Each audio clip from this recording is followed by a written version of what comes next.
নমস্কার বন্ধুরা, ভালো আছো? আমিও ভালো আছি।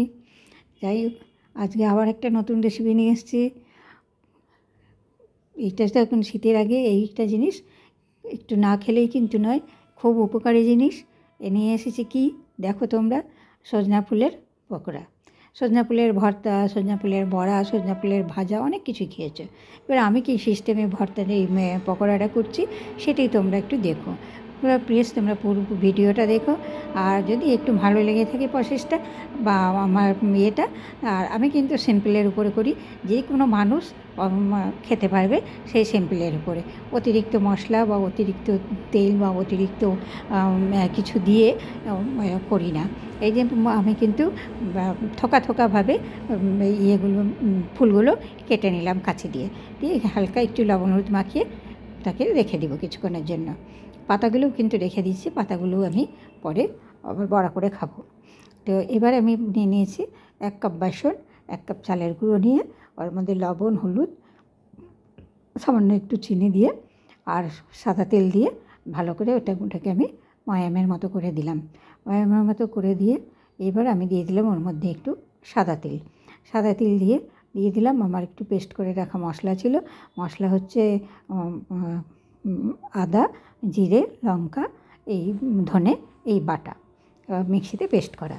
আমি একটু গুঁড়ো মশলাটা ব্যবহার কম করি আর করি না বলে, লঙ্কার গুঁড়ো তো একদমই ব্যবহার করি না। যাই হোক, একটু লঙ্কায় দিই, ভিজিয়ে বিচিগুলো ফেলে দিয়ে আমি পেস্ট করি গরম জলে ভিজিয়ে রেখে।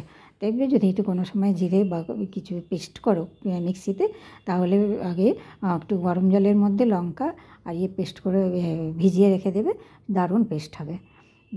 তো এবার কড়াই বসিয়ে দিয়েছি, আমার তো তৈরি হয়ে গেছে। এবার কী করছি, একটা করে ফুলের লত নিচ্ছি, নিয়ে বেশ সুন্দর করে ভালো করে ডুবিয়ে নিচ্ছি ব্যাটারটার মধ্যে ডুবিয়ে সুন্দর করে এবার দিয়ে দিচ্ছি। দেখো লত সমেত যেটাকে পকোড়া একদম ফুলগুলো গোটা গোটা হয়ে আছে। ফুলগুলোকে ভেঙে মানে মুচড়ে যে থেতোর মতো হয়ে যায় সেইভাবে মচড়াইনি, একদম গোটা গোটা ফুলের থোকা আছে, সেই থোকাগুলোকেই আমি কিন্তু ভেজে নিচ্ছি। ও দুর্ধর্ষ খেতে হয়েছে, যেই খেয়েছে সেই প্রথমে জিজ্ঞেস করছি কিসের বড়া বা কিসের পকোড়া। তো বাড়ির সকলে, আমার কিন্তু উঠতে সময় লাগেনি, একবার ফটাফট উঠে গেছে। আর এটা যে কোনো সময় খাওয়া যেতে পারে, সকালের দিকে এমনি ভাতের সঙ্গে খেতে হবে তার কোনো মানে নেই, যে কোনো সময় কিন্তু এটা বসে খাওয়া যেতে পারে। এটা তো ভীষণ উপকারী জিনিস, এটা বলার অবকাশ রাখে না। তাহলে তোমরা দেখে নিচ্ছ, লাল করে ভেজে নিয়ে তুলে নিচ্ছে। আর তেলও যেহেতু চালের গুঁড়ো দেওয়া আছে সেই জন্য তেলও কিন্তু কম টানে। এটা কিন্তু একটা জিনিস, কোনো ভাজা জিনিসে চালের গুঁড়ো যদি একটু মিশিয়ে দেওয়া যায় তাহলে কিন্তু সেটা তেল কম টানে। দেখো একদম বড় বড় থোকা করে আমি কিন্তু দিয়ে দিচ্ছি ভাজাগুলো। আর 1 রাউন্ড ভাজলেই আমার হয়ে যাবে ভাজাটা। মানুষ অনুযায়ী যথেষ্ট হয়েছে, বেশ ভালো লাগছে।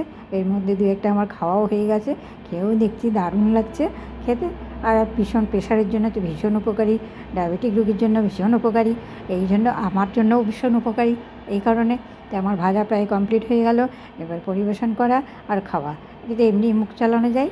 সুতরাং যাদের কারোর যদি আমার রেসিপিটা তোমাদের ভালো লাগে, যারা নতুন বন্ধু আছো তারা সাবস্ক্রাইব করে পাশে থেকো, যারা পুরনো বন্ধু আছো তাদেরকে অসংখ্য ধন্যবাদ।